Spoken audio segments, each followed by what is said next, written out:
सुमतिभिरनुमेयं शुभ्रकायं सखायं सुखमयमनपायं मुक्त्युपायं विमायं नृहजमहममेयं ध्येयमम्नायगेयं सदयमसदजेयं श्रीसहायं भजेयम् तपस्वाध्याय शुश्रूषा कृष्णपूजारतं मुनिं विश्वेशविष्टदं वन्दे परिव्राट् चक्रवर्तिनं श्रीगुरुभ्यो नमः। हरिः ओम्।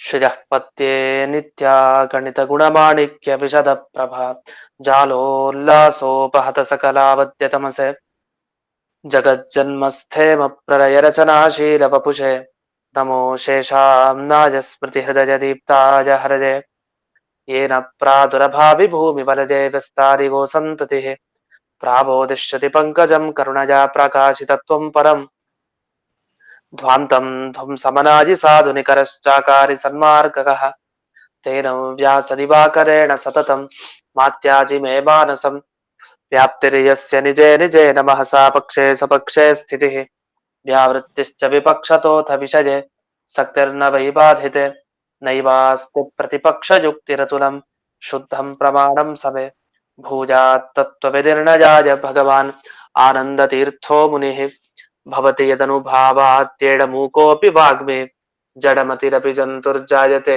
प्राज्ञमूलिः सकलवचनचेतो देवता भारती सा मम वचसि निधत्तां सन्निधिं मानसे च रमानिवासोचितवासभूमिः सन्न्यायरत्नावलिजन्मभूमिः वैराग्यभाग्यो मम पद्मनाभतीर्थामृताब्धिर्भवताद्विभूत्यै पदवाक्यप्रमाणत्वान् प्रतिवादिमदच्छिदः श्रीमदक्षोभ्यतीर्थाख्यानुपतिष्ठे गुरून् मम श्रीमदानन्दतीर्थार्य सन्मनः सरसि भुवि अनुव्याख्यान नलिने चञ्चरी कतिमे मनः न शब्दाब्धौ गाढाः न च निगमचर्चासु चतुराः न च न्याये प्रौढाः न च विदितवेद्या अपि वयं परं श्रीमत्पूर्णप्रमतिगुरुकारुण्यसरणिं प्रपन्नामान्यास्मः किमपि च वदन्तोऽपि महताम् ॐ नारायणं निखिलपूर्णगुणैकदेहं निर्दोषमाप्यतममप्यखिलैः सुवाक्यैः अस्योद्भवादिदमशेषविशेषतोऽपि वन्द्यं सदा प्रियतमं मम सन्नमामि कुपिता हि फणच्छाया समीकृत्य परं सुखं सेवन्ते यत्पदं धीरास्तं भजे वल्लभं ಶ್ರಿಯಃ. ಈಗ 31ನೆಯ ಸುಧಾಮೂಲ. ಅದರಲ್ಲಿ 4 ತರ ಶಬ್ದಗಳ ಬಗ್ಗೆ ಮೊದಲನೇ ಅಧ್ಯಾಯದಲ್ಲಿ ತಿಳಿಸಿದ್ದಾರೆ ಅಂತ ಬಂತು. ಮೊದಲನೇ ಅಧ್ಯಾಯ ಗಮನಿಸಿದಾಗ 4 ತರಹದ ಶಬ್ದ. ಒಂದು ಅನ್ಯತ್ರ ಪ್ರಸಿದ್ಧ, ಮತ್ತೊಂದು ಲಿಂಗಾತ್ಮಕ ಶಬ್ದ, ಆಮೇಲೆ ತತ್ರ ಅನ್ಯತ್ರ ಪ್ರಸಿದ್ಧ ಅಂದ್ರೆ ಉಭಯ ರೂಪ ಶಬ್ದಗಳು, ಆಮೇಲೆ ಅನ್ಯತ್ರ ಇವ ಪ್ರಸಿದ್ಧ ಅಂತ. ಇದನ್ನ ನಿಧಾನಕ್ಕೆ ನಾವು ಈ ವಾಕ್ಯದಲ್ಲಿ ಗಮನಿಸ್ಬೇಕು. ಇದರ ಮುಂದೆ ಇದರ ವಿವರಣೆನೆ ಮಾಡ್ತಾ ಹೋಗ್ತಾರೆ, ಅದರಿಂದ ನಮಗೆ ಕಷ್ಟ ಏನಿಲ್ಲ. ಈ ಪ್ಯಾರದಲ್ಲಿ ಯಾವ್ಯಾವ ಶಬ್ದಗಳನ್ನ ಯಾವ್ಯಾವ ಪಾದದಲ್ಲಿ ಹೇಳ್ತಾರೆ ಅಷ್ಟನ್ನು ತಿಳ್ಕೊಳ್ಳೋಣ. ಆಮೇಲೆ ಅದರ ವಿಚಾರವನ್ನು ಅವರೇ ಮಾಡ್ತಾರೆ ಮುಂದೆ ಇಲ್ಲೇ. ತತ್ರ ಇದು 31ನೇ ಸುಧಾಮೂಲ. ಈಗ ತತ್ರ ಪ್ರಥಮ ಪಾದೆ, ಮೊದಲನೇ ಪಾದ, ಬ್ರಹ್ಮಸೂತ್ರದ ಸಮನ್ವಯಾಧ್ಯಾಯ ಮೊದಲನೇ ಅಧ್ಯಾಯ ಏನಿದೆ ಅದರ ಮೊದಲನೇ ಪಾದದಲ್ಲಿ ಏನು ಹೇಳ್ತಾರೆ? ಅನ್ಯತ್ರ ಪ್ರಸಿದ್ಧಾನಾಂ ಶಬ್ದಾನಾಂ ಸಮನ್ವಯ. ಅಂದ್ರೆ ದೇವರನ್ನ ಬಿಟ್ಟು ಬೇರೆ ಕಡೆ ಪ್ರಸಿದ್ಧ ಇಂದ್ರ ಯಮ ಇತ್ಯಾದಿ ಶಬ್ದ, ಅದು ದೇವರನ್ನ ಹೇಳ್ತಾ ಇದೆ ನಮಗ್ ಗೊತ್ತಿಲ್ಲ, ಆದ್ರೆ ಆ ಶಬ್ದ ಎಲ್ಲ ದೇವರನ್ನ ಹೇಳ್ತಾ ಇದೆ ಅಂತ ತೋರಿಸ್ಕೊಡ್ತಾರೆ ಆ ಪಾದದಲ್ಲಿ. ಸರಿ, ಎರಡನೇದಕ್ಕೆ ಹೋಗೋಣ. ದ್ವಿತೀಯ ಅನ್ಯತ್ರ ಪ್ರಸಿದ್ಧಾನಾಂ ಲಿಂಗಾತ್ಮಕಾನಾಂ. ಲಿಂಗಾತ್ಮಕ ಶಬ್ದಗಳು ಅಂತ, ಲಿಂಗ ಅಂತ ಶಬ್ದ ಬಂತು ಅಂದ್ರೆ, ಈಗ ಉದಾಹರಣೆಗೆ ಲಿಂಗಾತ್ಮಕ ಶಬ್ದ ಅಂತಂದ್ರೆ, ಈಗ ಗುಹಾಂ ಪ್ರವಿಷ್ಟ ಅಂತ ಒಂದು ಶಬ್ದ ಬರುತ್ತೆ. ಗುಹೆಯ ಒಳಗಡೆ ಇರೋನು ಅಂತ ಅರ್ಥ. ಇದೊಂದು ಭಗವಂತನ ಲಿಂಗ. ಅಂದ್ರೆ ಇದು ಭಗವಂತ ಅಂತ ತಿಳ್ಕೊಳ್ಳಿಕ್ಕೆ ಒಂದು ಜ್ಞಾಪಕ ನಮ್ಗೆ. ವೇದದಲ್ಲಿ ಯಾರ ಬಗ್ಗೆ ಜಾಸ್ತಿ ಹೇಳ್ತಾರೆ ಅಂತ ಒಂದು ಪ್ರಶ್ನೆ ಬಂತು. ವೇದದಲ್ಲಿ ಯಾರ ಬಗ್ಗೆ ಜಾಸ್ತಿ ಹೇಳ್ತಾರೆ ನೋಡಿ, ಯಾರ ಬಗ್ಗೆ ಲಕ್ಷಣಗಳು ಜಾಸ್ತಿ ಸಿಗತ್ತೋ ಅವ್ರ ಬಗ್ಗೆ ಅದನ್ನ ಹೇಳಿದ್ದಾರೆ. ಈಗ ಒಬ್ಬನ ಬಗ್ಗೆ ತಿಳ್ಕೊಳ್ಬೇಕು, ಅವನ ಹೆಸರು ಗೊತ್ತಿಲ್ಲ, ಆದ್ರೆ ಏನ್ ಮಾಡ್ತೀವಿ ನೋಡಿ, ಅವನು ಈ ಆಕಾರದಲ್ಲಿದ್ದಾನೆ, ಅವನ್ ದಪ್ಪಗಿದ್ದಾನೆ, ಅವನು ಕನ್ನಡಕ ಹಾಕೊಳ್ತಾನೆ, ಆಮೇಲೆ ಅವನು ಈ ತರ ಶಾಲು ಹೊದ್ಕೊಂತಾನೆ, ಅವನು ಈ ತರ ಪಂಚೆ ಉಟ್ಕೊಳ್ತಾನೆ, ಇದೆಲ್ಲ ಏನ್ ಹೇಳ್ತೀವಲ್ಲ ಇದೆಲ್ಲ ಲಿಂಗ ಸೂಚಕ. ಅಂದ್ರೆ ಆ ವ್ಯಕ್ತಿಯನ್ನ ಕಂಡುಹಿಡಿಲಿಕ್ಕೆ ಬೇಕಾದ ಧರ್ಮಗಳು, ಅದನ್ನ ಲಿಂಗ ಸೂಚಕ ಧರ್ಮಗಳು ಅಂತ ಕರೀತಾರೆ. ಅದು ನಮಗ್ ಸರಿಯಾಗಿ ಸೂಚನೆ ಕೊಡುತ್ತೆ, ಓ ಇವನ ಬಗ್ಗೆ ಹೇಳ್ತಾ ಇದಾರೆ ಇವರು ಅಂತ. ಆದ್ರೆ ನೇರವಾಗಿ ಅವನ ಬಗ್ಗೆ ಅವನ ಶಬ್ದ ಗೊತ್ತಿಲ್ಲ, ನಮ್ಗೆ ಅವನ ಹೆಸರು ಗೊತ್ತಿಲ್ಲ, ಆದ್ರೆ ಒಂದಿಷ್ಟು ಗುಣ ಹೇಳಿದಾಗ ಇದು ಇವನೇ ಅಂತ ಅರ್ಥ. ಅಂದ್ರೆ ಲಿಂಗಾತ್ಮಕ ಶಬ್ದಗಳು ಹೇಗೆ ಅಂದ್ರೆ ದೇವರು ಅಂತ ಗೊತ್ತಾಗ್ಬೇಕು ನಮ್ಗೆ. ಸಮಸ್ತ ವೇದ ರಾಶಿಗಳಲ್ಲಿ ದೇವರ ಬಗ್ಗೆನೇ ಮುಖ್ಯವಾಗಿ ಹೇಳ್ತಾ ಇದ್ದಾರೆ. ಆ ಬ್ರಹ್ಮನ ಬಗ್ಗೆ ಹೇಳ್ತಾರೆ. ಆ ಬ್ರಹ್ಮ ಯಾರು, ಬ್ರಹ್ಮನ ವಿಚಾರ ಮಾಡಿ ಅಂತಂದ್ರು ಬ್ರಹ್ಮಸೂತ್ರದಲ್ಲಿ. ಆದ್ರೆ ಬ್ರಹ್ಮ ಯಾರು ಅಂದ್ರೆ ಹುಡುಕಿ ಹುಡುಕಿ ನೋಡಿದ್ರೆ ಪ್ರತಿ ವೇದದಲ್ಲಿ ಏನೋ ಒಂದು ಆ ದೇವರಿಗೆ ಸಂಬಂಧಪಟ್ಟ ಒಂದು ಗುಣನೇ ಹೇಳಿರ್ತಾರೆ. ಧರ್ಮ ಲಿಂಗ ಅದು ಯಾವುದು ಅಂದ್ರೆ, ಈಗ ಸಮುದ್ರದಲ್ಲಿ ಮಲಗಿರೋನು, ಸಮುದ್ರ ಅಂತ ಸ್ಥಿತತ್ವ, ಸಮುದ್ರದ ಒಳಗಡೆ ಇರೋನು. ಸಮುದ್ರದ ಒಳಗಡೆ ಇರೋನು ಅಂದ್ರೆ ಶೇಷಶಾಹಿಯಾಗಿ ಸಮುದ್ರದ ಒಳಗಡೆ ನೆಲೆಸಿರೋನು ಯಾರು, ಪರಮಾತ್ಮ. ಪ್ರಸಿದ್ಧ ಸಮುದ್ರದ ಒಳಗಡೆ ಇರ್ತಾನೆ ಅಂತ. ಮಹೋದಧಿಶಯೋಂತಕ ಅಂತ ಹಿಂದೆನೂ ಕೂಡ ಬಂದಿತ್ತು. ಕ್ಷೀರ ಸಮುದ್ರದಲ್ಲಿ ನೆಲೆಸಿರೋ ಅಂದ್ರೆ ಪರಮಾತ್ಮನೇ ಅರ್ಥ. ಹಾಗೆ ಗುಹಾಂ ಪ್ರವಿಷ್ಟವು, ಗುಹೆಯ ಒಳಗಡೆ ಸೇರ್ಕೊಂಡಿದ್ದಾರೆ ಇಬ್ರು, ಒಬ್ಬ ಜೀವ ಒಬ್ಬ ಆತ್ಮ, ಪರಮಾತ್ಮ ಇರ್ಬೇಕು ಅಂತ. ಹಾಗಲ್ಲ, ಗುಹಾಂ ಪ್ರವಿಷ್ಟ ಅಂದ್ರೆ ಅದು ಹೊಸ ತತ್ವ ಇದೆ. ಆತ್ಮ ಅಂತರಾತ್ಮೇತಿ ಹರಿಹಿ, ಆತ್ಮ ಅಂತರಾತ್ಮ ಅಂತ ಭಗವಂತನ ಎರಡು ರೂಪ ಈ ಜೀವ ಹೃದಯ ಗುಹೆಯ ಒಳಗಡೆ ಸೇರ್ಕೊಂಡಿದ್ದಾರೆ ಅಂತ ಅರ್ಥ. ಹೀಗೆ ಆ ವೇದ ರಾಶಿಗಳಲ್ಲಿ ಕೆಲವು ಗುಣಗಳನ್ನ ಹೇಳಿರ್ತಾರೆ. ಅದನ್ನ ನೋಡಿದಾಗ ದೇವರ ಬಗ್ಗೆನೇ ಮಾತಾಡ್ತಾ ಇರೋದು ಇವರು ಅಂತ ಗೊತ್ತಾಗತ್ತೆ. ಇದನ್ನೆಲ್ಲ ಇಂಥ ಲಿಂಗಾತ್ಮಕ ಶಬ್ದ ಬೇಕಾದಷ್ಟಿದೆ. ಅಂಥ ಶಬ್ದಗಳನ್ನ ದೇವರಲ್ಲಿ ಹೊಂದಾವಣಿಕೆ ಮಾಡ್ತಾರೆ. ಇದೆಲ್ಲ ದೇವರನ್ನ ಹೇಳುವಂತ ಶಬ್ದ ಅಂತ ಹೊಂದಿಸ್ತಾರೆ ಆ ಶಬ್ದನೆಲ್ಲ. ಇದನ್ನೇ ಸಮನ್ವಯ ಅಂತ ಕರೆಯೋದು. ಸಮನ್ವಯ ಮಾಡಿ ಚೆನ್ನಾಗಿ ಅಂತ ಅಂದ್ರೆ ಇವಾಗ ಒಂದು ವಾಕ್ಯ ಹೇಳ್ಬಿಡ್ತಾರೆ, ಒಂದು ತಾತ್ಪರ್ಯ ಚಂದ್ರಿಕಾ ವಾಕ್ಯನೋ ನ್ಯಾಯಾಮೃತ ವಾಕ್ಯನೋ ಒಂದು ವಾಕ್ಯ. ಈ ವಾಕ್ಯ ಸಮನ್ವಯ ಮಾಡಿ, ಚೆನ್ನಾಗಿ ಸಮನ್ವಯ ಮಾಡಿ ಅಂದ್ರೆ ಯಾವ್ದಕ್ಕಿದು ಎಲ್ಲಿ ಲಿಂಕ್ ಆಗತ್ತೆ ಅದನ್ನ ಚೆನ್ನಾಗಿ ತೋರಿಸ್ಕೊಡಿ ಅಂತ ಅರ್ಥ. ಸಮನ್ವಯ ಮಾಡೋದು ಅಂದ್ರೆ ಈ ವಾಕ್ಯ ಹೇಳೋ ಅರ್ಥಕ್ಕೂ ನೀವ್ ಹೇಳೋ ವಿಷಯಕ್ಕೂ ಲಿಂಕ್ ಇದೆಯಾ, ಚೆನ್ನಾಗಿ ಲಿಂಕ್ ತೋರಿಸ್ಬೇಕು, ಸಂಬಂಧ ಚೆನ್ನಾಗಿ ತೋರಿಸ್ಬೇಕು. ಆವಾಗ ಸರಿಯಾಗಿದೆ. ಅದೇ ರೀತಿ ಇಲ್ಲೂ ಯಾವ್ದಾರ ಒಂದು ಶಬ್ದ ತಗೊಳ್ಳೋದು ಜಗತ್ನಲ್ಲಿ, ಅದು ವೇದದಲ್ಲಿ ಬರುವಂತಹ ಶಬ್ದ. ಉದಾಹರಣೆಗೆ ಅಲ್ಲಿ ಯಾವುದೇ ಒಂದು ಶಬ್ದ ತಗೊಂಡ್ರು ಆ ಶಬ್ದಕ್ಕೂ ದೇವರಿಗೂ ಆ ಸಂಬಂಧ, ಆ ಶಬ್ದ ದೇವರಲ್ಲಿ ಇದೆ, ಆ ದೇವರನ್ನ ಹೇಳ್ತಾ ಇದೆ ಆ ಶಬ್ದ ಅನ್ನುವ ಆ ಶಬ್ದದ ವಿಶೇಷವಾದ ಸಂಬಂಧ ತೋರಿಸೋದೇನಿದೆಯಲ್ಲ ದೇವರಲ್ಲಿ, ಅದನ್ನೇ ಸಮನ್ವಯ ಅಂತ ಕರೀತಾರೆ. ಈ ಸಮನ್ವಯ ಅಧ್ಯಾಯ ಈ ಕೆಲಸ ಮಾಡಿದೆ ಅಂತ ಮಧ್ವಾಚಾರ್ಯರ ವಿವರಣೆ. ಇದು ಅನ್ಯತ್ರ ಪ್ರಸಿದ್ಧ ಶಬ್ದ ಆಯ್ತು, ಲಿಂಗಾತ್ಮಕ ಶಬ್ದ ಆಯ್ತು. ಇನ್ನು ಮೂರನೇ ಪಾದದಲ್ಲಿ ಏನ್ ಹೇಳಿದ್ದಾರೆ ಮೊದಲನೇ ಅಧ್ಯಾಯದಲ್ಲಿ ಅಂದ್ರೆ ತತ್ತ ಅನ್ಯತ್ರ ಪ್ರಸಿದ್ಧ. ಅದು ದೇವರನ್ನು ಹೇಳುವಂತ ಶಬ್ದ, ಬೇರೆಯವರನ್ನು ಹೇಳುವಂತ ಶಬ್ದ. ಅವಾಗ ಗೊಂದಲ ಶುರುವಾಯ್ತು. ಇದು ವೇದದಲ್ಲಿ ಬರುತ್ತೆ ಶಬ್ದ, ಇದು ದೇವರನ್ನ ಹೇಳುತ್ತಾ ಮುಖ್ಯ, ಬೇರೆಯವ್ರ ಬಗ್ಗೆ ಹೇಳ್ತಾ ಇದೆಯಾ, ಇದು ಡೌಟ್ ಬರೋದು ಖಂಡಿತ. ಕೆಲವುದಂತೂ ನಾಲ್ಕನೇ ಪಾದಕ್ಕೆ ಹೋದ್ರೆ ಅನ್ಯತ್ರೈವ ಪ್ರಸಿದ್ಧ, ದೇವರನ್ನ ಬಿಟ್ಟು ಬೇರೆ ಕಡೆನೆ ಆ ಶಬ್ದ ಬಳಕೆ ಆಗೋದು ಲೋಕದಲ್ಲಿ. ಅಂತ ಶಬ್ದ ತಗೊಂಡ್ಬಂದು ದೇವರನ್ನ ಹೇಳತ್ತೆ ಅಂದ್ರೆ ಹೇಗೆ? ಅದು ಕೊಡ್ತಾರೆ, ಬಹಳ ಪ್ರಸಿದ್ಧ ಇದು. ದುಃಖಿ, ಬದ್ಧ. ದುಃಖಿ, ದುಃಖಿ ಅಂದ್ರೆ ಏನು? ಯಾರಿಗ್ ದುಃಖ ಇದೆಯೋ ಅವನನ್ನ ದುಃಖಿ ಅಂತ ಕರೀತಾರೆ. ಯಾರನ್ನ ಕಟ್ಟಾಕಿದಾರೋ ಅವನನ್ನ ಬದ್ಧ ಅಂತ ಕರೀತಾರೆ. ಅವರ ಅಂದ್ರೆ ಚಿಕ್ಕವನ್ ಯಾರೋ ಅವನಿಗೆ ಅವರ ಅಂತ ಕರೀತಾರೆ. ಈ ಪ್ರತಿ ಶಬ್ದ ದುಃಖಿ ಆಗ್ಲಿ, ಅವರ ಆಗ್ಲಿ, ಬದ್ಧ ಆಗ್ಲಿ, ಈ ಪ್ರತಿ ಶಬ್ದ ದೇವರನ್ನೇ ಮುಖ್ಯವಾಗಿ ಹೇಳೋದು ಅಂತ. ಏನಂತ ದೇವ್ರು, ನಿನಗ್ ದುಃಖ ಇದೆ ಅಂತ ನನಗೂ ದುಃಖ ತಂದು ಕೊಟ್ಟ್ಯಾ ನೀನು ಅಂತ ಅನ್ಕೊಳ್ತಾನೆ ದೇವ್ರು. ಯಾಕೆ ಅವನನ್ನ ದುಃಖಿ ದುಃಖಿ ಅಂತ ನಾವು ಕರಿತೀವಿ. ದುಃಖಿ ಅನ್ನೋ ಶಬ್ದ ದೇವರನ್ನೇ ಹೇಳೋದು ಮುಖ್ಯ ಅಂದ್ರೆ ಅದು ಹಾಗರ್ಥ ಅಲ್ಲ. ದೇವರಲ್ಲಿ ದುಃಖ ಇದೆ ಅಂತ ಇಟ್ಕೊಂಡು ದುಃಖಿ ಶಬ್ದ ಹೇಳೋದಲ್ಲ. ಅದೇ ಎಲ್ಲರಲ್ಲಿರೋ ದುಃಖಕ್ಕೆ ಸ್ವಾಮಿ ಅವನು ಅಂತ, ಅವನಿಂದಾಗಿ ಅವನೇ ಆ ದುಃಖಕ್ಕೆ ಒಂದು ಅಸ್ತಿತ್ವವನ್ನ ಕೊಟ್ಟು ಪ್ರೇರಣೆ ಮಾಡಿ ಅದನ್ನ ನೀಡ್ತಾನೆ. ಹಾಗಾದ್ರೆ ದುಃಖ ಆ ದೇವರ ಅಧೀನವಾಗಿದೆ. ಇದನ್ನ ತಿಳಿಸ್ಲಿಕ್ಕೆ ದುಃಖಿ ಅನ್ನೋ ಶಬ್ದ. ಹಾಗಾದ್ರೆ ದುಃಖ ಇರೋನಿಗ್ ಮಾತ್ರ ದುಃಖಿ ಅಂತ ಕರೆಯಲ್ಲ, ದುಃಖವೇ ಯಾರ ಅಧೀನವಾಗಿದೆಯೋ ಅಂತ ವ್ಯಕ್ತಿಯನ್ನ ದುಃಖಿ ಅಂತ ಕರೀತಾರೆ. ಇದು ಒಪ್ಕೊಳ್ಬೇಕಾದ ವಿಷಯ. ಇದರ ಬಗ್ಗೆ ಸುಂದರವಾದ ವಿವರಣೆ ಮಾಡಿದ್ದಾರೆ ಮೊದಲನೇ ಅಧ್ಯಾಯದಲ್ಲಿ, ಸೊಗಸಾದ ವಿವರಣೆ. ಈ ದುಃಖಿ, ಬದ್ಧ ಇದರದ ಶಬ್ದಗಳೆಲ್ಲ ದೇವರಲ್ಲಿ ಹೇಳಿದ್ರೆ ದೋಷ ಹೇಳ್ಬಿಡತ್ತಲ್ವಾ ಶಬ್ದಗಳು ಅಂತ. ಅದೇ ದೋಷ ಹೇಳೋ ಶಬ್ದ ಅಲ್ಲ. ಎಲ್ಲವೂ ದೇವರ ಅಧೀನ ಅಂದ ಮೇಲೆ ತದಧೀನತ್ವ ನ್ಯಾಯ, ತದಧೀನತ್ವ ಹೇತುತಃ ಅಂತ ಹೇಳ್ತಾರೆ.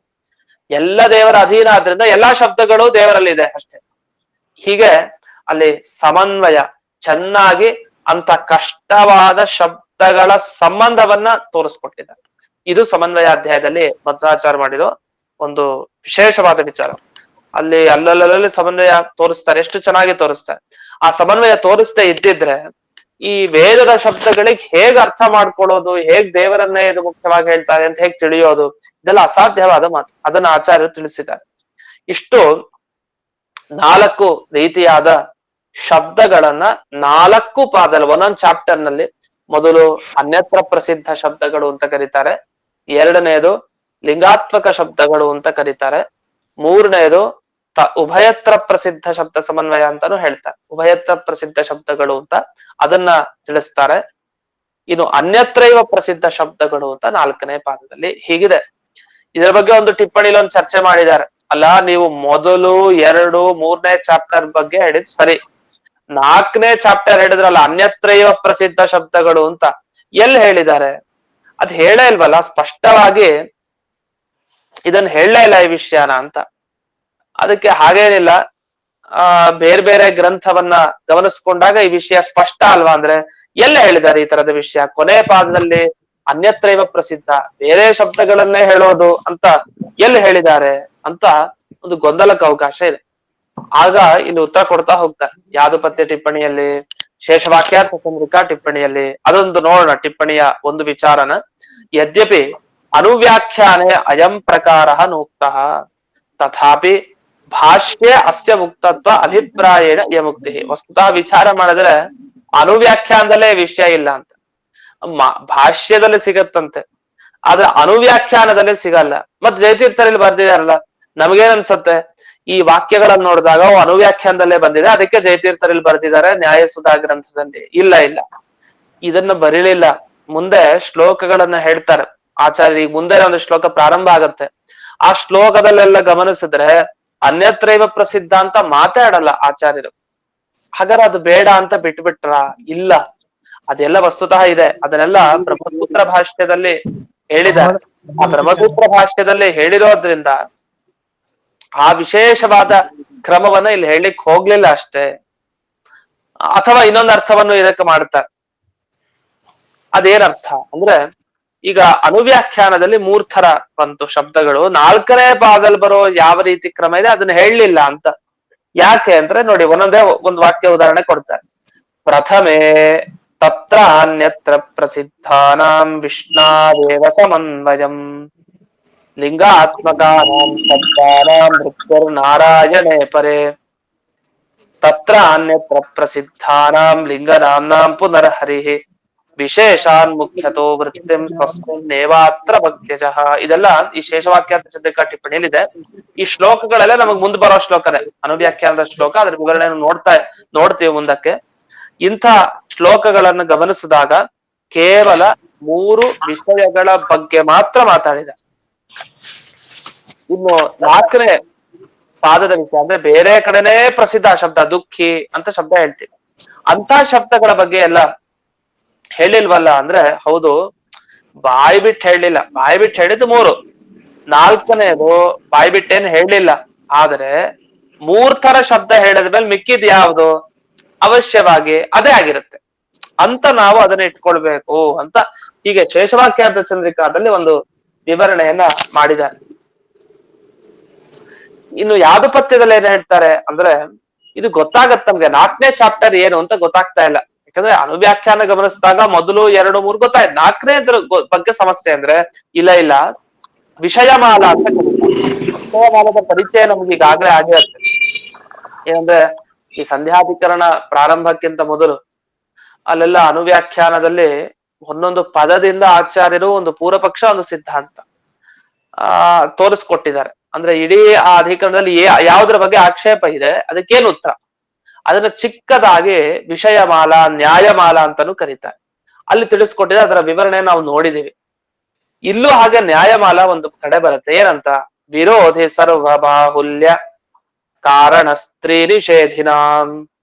ಎಷ್ಟ್ ಚೆನ್ನಾಗಿ ಹೇಳಿದ್ದಾರೆ. ಸ್ತ್ರೀವಾಚಕ ಶಬ್ದ ಅಂದ್ರೆ ಸ್ತ್ರೀಯನ್ನ ಹೇಳ್ಬೇಕಾದ ಶಬ್ದ ಪ್ರಕೃತಿ ಅಂತ ಶಬ್ದ. ಪ್ರಕೃತಿ ಶಬ್ದ ಅದು ಸ್ತ್ರೀಯನ್ನ ಹೇಳುವಂತ ಶಬ್ದ, ಆದ್ರೆ ದೇವರನ್ನ ಹೇಳ್ತಾ ಇದೆ ಆ ಶಬ್ದ ಅಂತ ಸಮನ್ವಯ ಮಾಡಿ. ಇದು ಅಪೂರ್ವವಾದ ವಿಚಾರ. ಅದೇ ರೀತಿ ವಿರೋಧಿ, ವಿರೋಧಿ ಶಬ್ದ ಅಂದ್ರೆ ದುಃಖ ಇದೆ, ಇವನು ಇವನಿಗೆ ತುಂಬಾ ಕೋಪ ಇದೆ, ಮತ್ತೆ ಹೀಗೆ ಎಲ್ಲ ಶಬ್ದಗಳು. ಇವನು ತುಂಬಾ ಕಾಮ ಇದೆ, ಇವನಿಗೆ ತುಂಬಾ ಲೋಭ ಇದೆ, ಲೋಭಿ, ಕಾಮಿ, ಕ್ರೋಧಿ, ಮತ್ತೆ ಈ ದುಃಖಿ, ಎಲ್ಲ ಶಬ್ದ ದೇವರನ್ನ ಹೇಳುತ್ತೆ ಅಂತ. ಹೆಂಗ್ ಸಾಧ್ಯ? ಆ ಎಲ್ಲ ವಸ್ತುಗಳು ದೇವರ ಅಧೀನವಾಗಿದೆ ಅಲ್ವ, ಅದಕ್ಕೋಸ್ಕರ ಅವನಲ್ಲಿ ಈ ಶಬ್ದಗಳನ್ನು ಬಳಸ್ಬೋದು ಅಂತ. ಈ ಎಲ್ಲ ವಿಷಯ ನಮ್ಗೆ ಹೇಗ್ ಗೊತ್ತಾಯ್ತು ಅಂದ್ರೆ, ಈ 4ನೇ ಪಾದದಲ್ಲಿ ಈ ತರದ ಶಬ್ದಗಳ ಬಗ್ಗೆನೇ ತಿಳಿಸ್ತಾರೆ ಅಂತ ಹೇಗ್ ಗೊತ್ತಾಯ್ತು ಅಂದ್ರೆ, ಆಚಾರ್ಯರು ವಿರೋಧಿ ಸರ್ವಬಾಹುಲ್ಯ ಕಾರಣ ಸ್ತ್ರೀ ನಿಷೇಧಿನ, ನಿಷೇಧವಾಚಕ ಶಬ್ದ. ಉದಾಹರಣೆಗೆ ಇಲ್ಲ ಅಂತ ಒಂದ್ ಶಬ್ದ, ಇಲ್ಲಿ ಪುಸ್ತಕ ಇಲ್ಲ, ಇಲ್ಲಿ ಪೆನ್ ಇಲ್ಲ, ಇಲ್ಲಿ ಮೊಬೈಲ್ ಇಲ್ಲ. ಆ ಇಲ್ಲ ಅನ್ನೋ ಶಬ್ದ ಏನಿದೆಯಲ್ಲ ಅದು ದೇವರನ್ನ ಹೇಳುತ್ತೆ ಅಂತ ಹೇಳ್ತಾರೆ ಮಧ್ವಾಚಾರ್ಯ. ಹೇಗ್ ಸಾಧ್ಯ ಇದು? ಅದನ್ನು ತಿಳ್ಕೊಳ್ಳೋದ್ರಲ್ಲೇ ಇರೋದು ಸ್ವಾರಸ್ಯ. ಅದನ್ನೆಲ್ಲ ನಮಗೆ ಮೊದಲನೇ ಅಧ್ಯಾಯದಲ್ಲಿ ತಿಳಿಸ್ತಾರೆ. ಈಗ ಸದ್ಯ 3ನೇ ಅಧ್ಯಾಯದಲ್ಲಿ ಇದೀವಿ. ಮೊದಲನೇ ಅಧ್ಯಾಯದಲ್ಲಿ ಈ ತರದ ಅನೇಕ ಅಪೂರ್ವ ವಿಷಯಗಳಿದೆ ಬಹಳ. ಇನ್ನು ಮುಂದಕ್ಕೆ ಹೋಗೋಣ. ತಮೇತಂ ಕ್ರಮಂ ಉಪಪಾದಯನ್ನಾಹ ತತ್ರೇತಿ. ಇದೇ ಕ್ರಮ. ಮೊದಲು ಯಾವ್ದು ಬರಬೇಕು, ಎರಡನೇದು ಯಾವ್ದು, ಮೂರನೇದು ಯಾವ್ದು, 4ನೇ ಯಾವ್ದು. ಈಗ ಚಾಪ್ಟರ್ 4 ಮಾಡಿ ಬರೆಯೋದ್ ದೊಡ್ಡ ವಿಷಯ ಅಲ್ಲ. ಬರಿಬೇಕಾದ್ರೆ ಮೊದಲನೇದು ಯಾವ್ದು, ಆಮೇಲೆ ಯಾವ್ದು ಬರಬೇಕು, ಆಮೇಲೆ ಯಾವ್ದು ಅಂತ ಕ್ರಮ ಇದೆಯಲ್ಲ, ಒಂದಾದ್ಮೇಲೆ ಒಂದು. ಆ ತರ ಈ 4 ತರ ಶಬ್ದ ಇದೆಯಲ್ಲ, ಅಂದ್ರೆ ದೇವರನ್ನ ಬಿಟ್ಟು ಬೇರೆ ಕಡೆ ಪ್ರಸಿದ್ಧ ಶಬ್ದ. ಇನ್ನು ದೇವರನ್ನ ಬಿಟ್ಟು ಬೇರೆ ಕಡೆ ಅದಕ್ಕೆ ಇರೋ ಶಬ್ದ ಆದ್ರೆ ಸ್ವಲ್ಪ ಲಿಂಗ, ಧರ್ಮವನ್ನ ಪಡೆದಿರೋ ಶಬ್ದ, ನೇರವಾಗಿ ಹೇಳಲ್ಲ. ಮೂರನೇದು ಈ ದೇವರನ್ನು ಹೇಳುತ್ತೆ, ಬೇರೆನೂ ಹೇಳುತ್ತೆ. 4ನೇ ಬೇರೆಯನ್ನು ಹೇಳುತ್ತೆ, ಬೇರೆ ಅರ್ಥವನ್ನ ಹೇಳೋ ಶಬ್ದಗಳು. ಈ ತರ ಎಲ್ಲ ಶಬ್ದಗಳಲ್ಲಿ ಯಾವ ಶಬ್ದ ಮೊದಲಿಗೆ ಹೇಳ್ಬೇಕು ಗೊಂದಲ ಆಗ್ಬಿಡುತ್ತೆ. ಸಾವಿರಾರು ಶಬ್ದ ತಲೆಯಲ್ಲಿದ್ದಾಗ ಯಾವ ಶಬ್ದದ ಬಗ್ಗೆ ಹೇಳ್ಬೇಕು ಇವ್ರಿಗೆ, ಮುಂದೆ ಇರೋರ್ಗೆ ಅನ್ನೋ ವಿಚಾರ ಬರುತ್ತೆ. ಹಾಗಾದ್ರೆ ಯಾವ ಶಬ್ದದ ಬಗ್ಗೆ ಹೇಳ್ಬೇಕೀಗ 4ರಲ್ಲಿ ಅಂದ್ರೆ, ಆಗ ಅದನ್ನ ಆಚಾರ್ಯ ನಿರ್ಣಯ ಮಾಡಿ ಕೊಡ್ತಾರೆ. ಏನು? ತತ್ರ ಪ್ರಥಮತೋನ್ಯತ್ರ ಪ್ರಸಿದ್ಧಾನಾಂ ಸಮನ್ವಯ ಶಬ್ದಾನಾಂ ವಾಚ್ಯಯೇವಾತ್ರ ಮಹಾಮಲ್ಲೇಶ ಭಂಗವತ್. ಮಹಾಮಲ್ಲೇಶ ಭಂಗವತ್ ಇದನ್ನ ದಶಮಸ್ಕಂಧಾದ್ಯುಕ್ತ ದಿಶಾ ಅಂದ್ರೆ ದಶಮಸ್ಕಂದ ಭಾಗವತಕ್ಕೆ ಹೋಗ್ತಾರೆ. ಅದು ಪರಿಮಳ ಟಿಪ್ಪಣಿಯಲ್ಲಿ ಹೇಳಿದ್ದಾರೆ. ಇದು ಮ್ಯೂಟ್ ಮಾಡ್ಕೊಳ್ಳಿ, ಮ್ಯೂಟ್ ಯಾರೋ ಮಾಡಿಲ್ಲ ಅಂತ ಹಾಕ್ತಾ ಇದ್ದಾರೆ.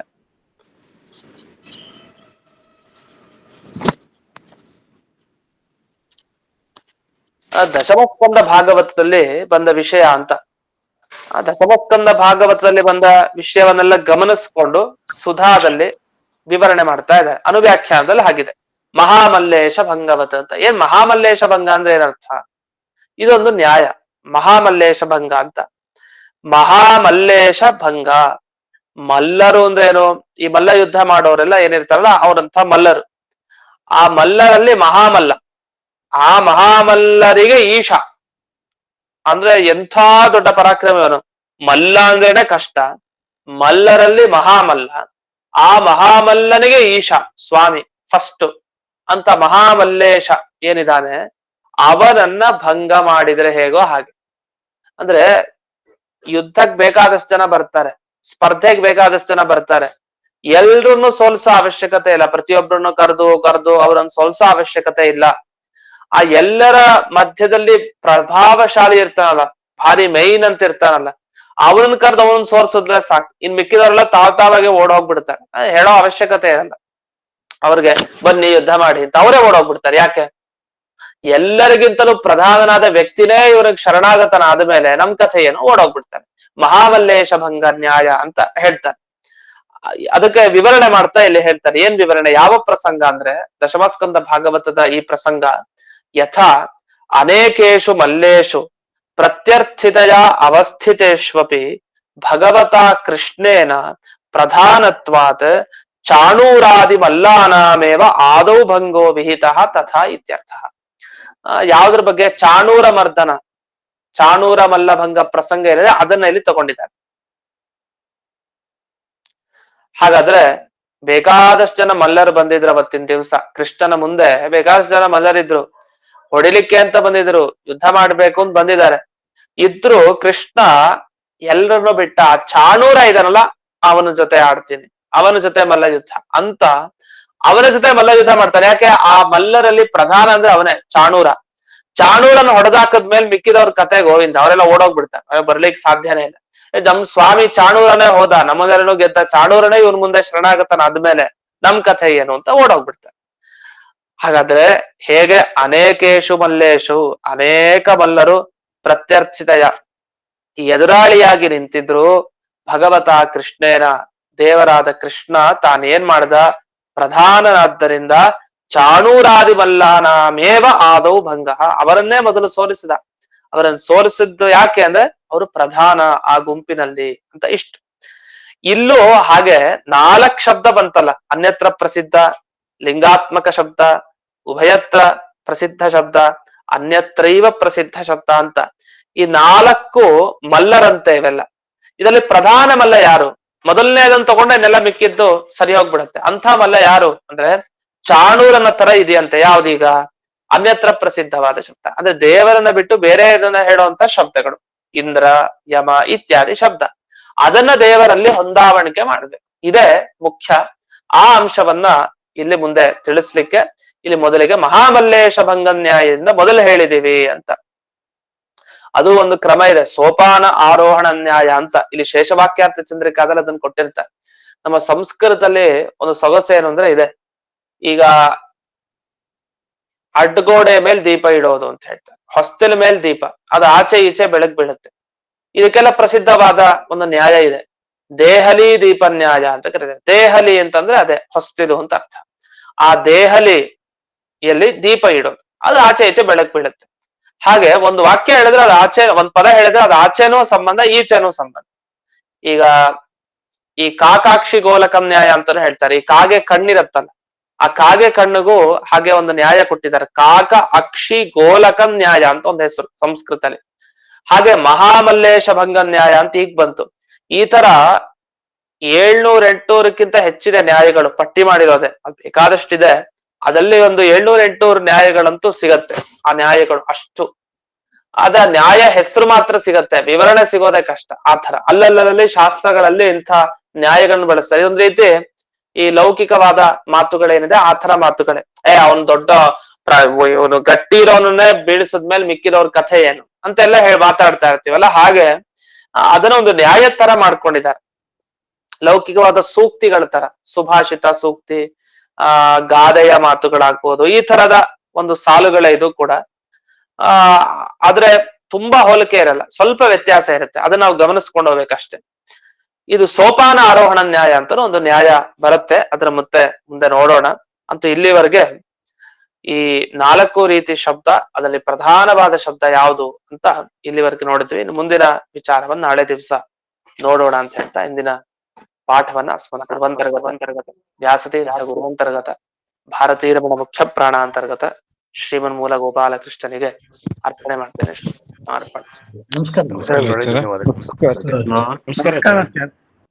ನಮಸ್ಕಾರ.